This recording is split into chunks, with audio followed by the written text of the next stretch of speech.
nagira gusa ngo magambo makeya mbagezeho uko iri yerekwa Imana riduhaye n'ico risobanuye, kugira ngo mu gihe cyose rikorwa abantu babe bumva kandi basobanukiwe ico risobanuye.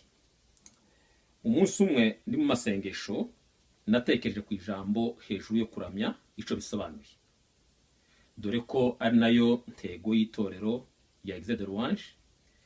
Ndimo bitekereza nibutse ko Bibiliya ivuga ko Imana ni Imana izayicara mu mashimwe y'ubwoko bwayo.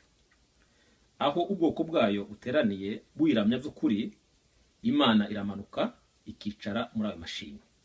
Turashima Imana rero ku bwa Hemani. Ubundi igikorwa cyo kuramya ni igikorwa cyiza cyane, nishyurwa twagize muri myaka irenga 15 ishize.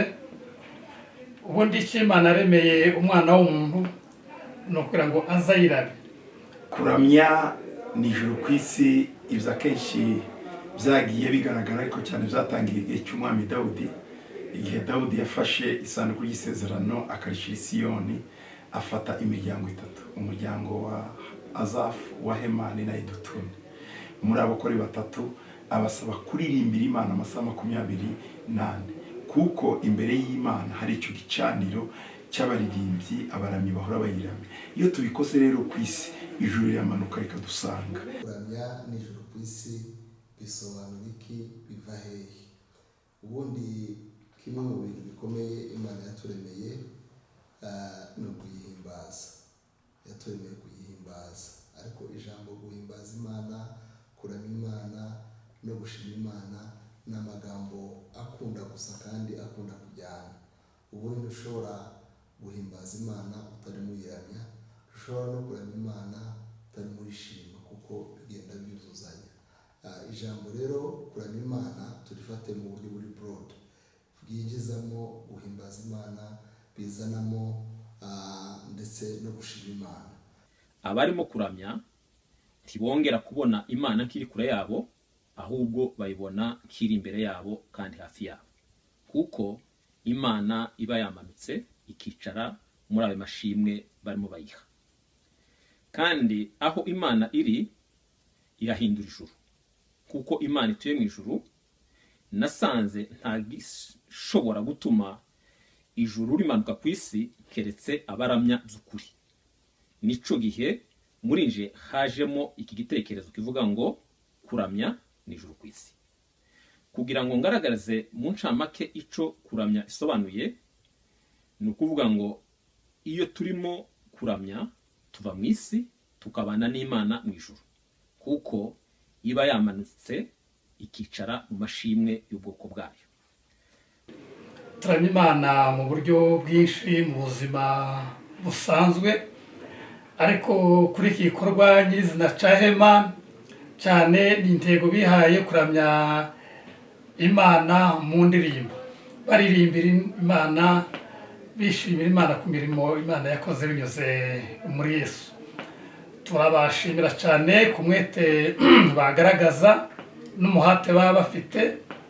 Twumva yuko irayerekwa bagize rizakomeza, si mu Rwanda gusa ahubwo n'ahandi henshi ku isi, kugira ngo kuramya kizakomeze kibe gikorwa mu buzima bwa buri mukristo wese. Hemani rero nabo bafite uwo mugambi, cyangwa se n'ibyo bakora nk'ibyo Dawudi yakoze, ariko kandi bakamanura ijuru ku isi, nk'uko Yesu yabivuze ngo mujye musaba ngo ibikorwa mu ijuru aba ari byo bikorwa hasi aha ku isi. Iyo dutangiye kuramya Imana tumanura ubwiza bw'ijuru, ijuru rikamanuka tukabana naryo ku isi.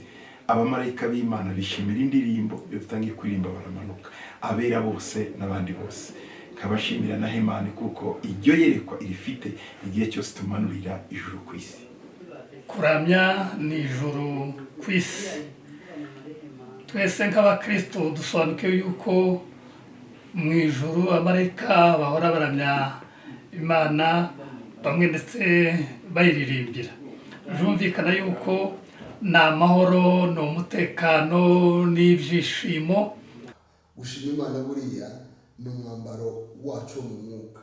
Nibwo buryo imana itagaragara tuyambara tukabana nayo.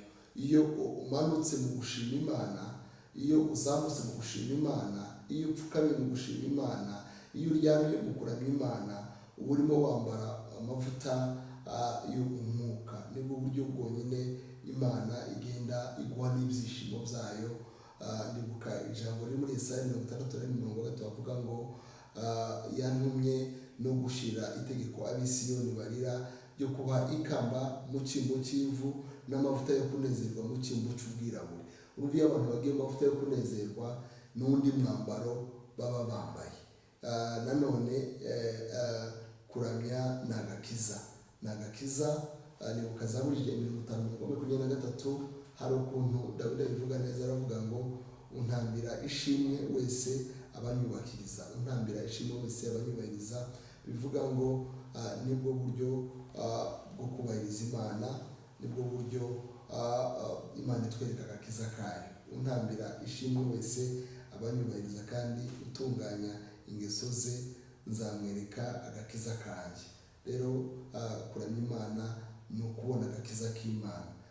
Muri iyi ntego yo kuramya imana hano ku isi ni ukugira ngo dukurure ubwiza bw'imana, imbaraga z'imana mu mitima y'abantu, kugira ngo bagubwe neza, bahindukire abantu bashya, baba bafite intego yo kuramya imana.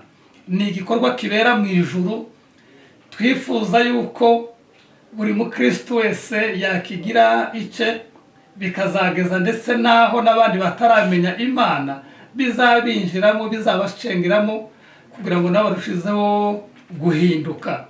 Kuramya rero ni ijuru ku isi, kubera yuko bitanga amahoro mu mitima y'abantu. Turimo kuramya tuva mu isi tukabana n'imana mu ijuru, kuko iba yamanutse ikicara mu mashimwe y'ubwoko bwayo. Ariko maze kugira icyo gitekerezo, nibajije icyo kuramya by'ukuri bisobanuye. Nasanze kuramya atari indirimbo, kuramya si amasengesho, kuramya si ugucuranga n'ibindi byose dukoresha mu kuramya, ahubwo nsanga kuramya ni attitude y'umutima. Ni uburyo bw'umutima wafashije ibiwuzuye byose hasi ukuzura imana gusa. Nibuka rya jambo rivuga ngo abakuru 24 ngo bahora bakubita amakamba yabo hasi baramya imana bavuga bati wera wera wera. Sobanukirwa ko amakamba yacu ni ibyuzuye umutima duha agaciro. Iyo tugiye kuramya tubikubita hasi, mu yandi magambo tubifasha hasi kugira ngo dutekereze ku mana gusa. Iyo twinjiye mu gikorwa cyo kuramya, ibyuzuye umutima uramya bigomba kuba ari imana yonyine gusa no kwera kwayo. Ibi iyo bikozwe nico gihe imitima yacu ishobora kubihindura indirimbo ivuga ngo uruwera uruwera uruwera.